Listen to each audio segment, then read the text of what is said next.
I'm not one for formalities. I get real excited when people say to me, "Hey, man, I got this real good script I'm using, and man, it's really going to open some doors for me." And I know my buddy Andrew Saskill will tell you he's all up, he's all in on scripts. He thinks they're good. I agree to disagree with him. I think you could take a script, and I think it's good for a certain period of time, but at some point you need to get off that crutch and make the personality that you have be the personality that the individual wants to talk about, wants to talk to. Yes. And so when you start an application, when you start the close, and a lot of times people lose the sale at the time of the application because, first of all, the client doesn't even know that what are we doing here? I didn't agree to do this, right? Oh, you got a problem on your hands.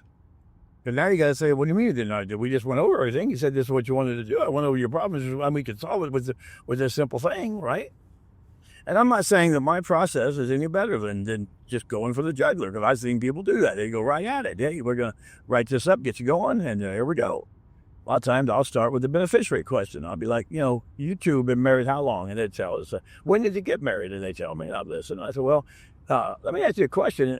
I'm guessing, and I don't always want to assume that some people do things a little bit different than other people, but in most cases, they make the spouses of each other the beneficiaries of their product. Yes. And they'll say yes. I said, but I'm assuming that's how you guys want to do it, right? And then I write it on the application. I'm writing right there. I'm typing it in.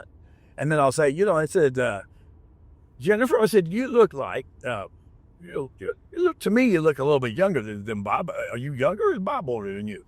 Oh, Bob's 5 years older than me. Bob, when's your birthday? And I know some of you might be sitting there listening going, that's kind of silly.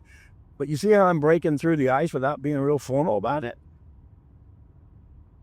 I know you got to get Social Security and birthday. You got to be clever on those too. But by the time they've seen you write down or type in what you're doing, they know what you're doing. And then you get to the point where you say, listen, how would you guys like to pay for this? Now, Bob, if I could show you a way to do this through your paycheck, right? And then you wouldn't have to have it come out of your check-o-matic, and you would never really notice it because it's coming out of your paycheck. Would that be of interest to you? He might say yes, might say no. If he says yes, you got yourself a group sale. But then you still go through with the process. Say, listen, we're still going to set this up through check-o-matic because it might take me 3 to 6 months to get this into your business. Yes?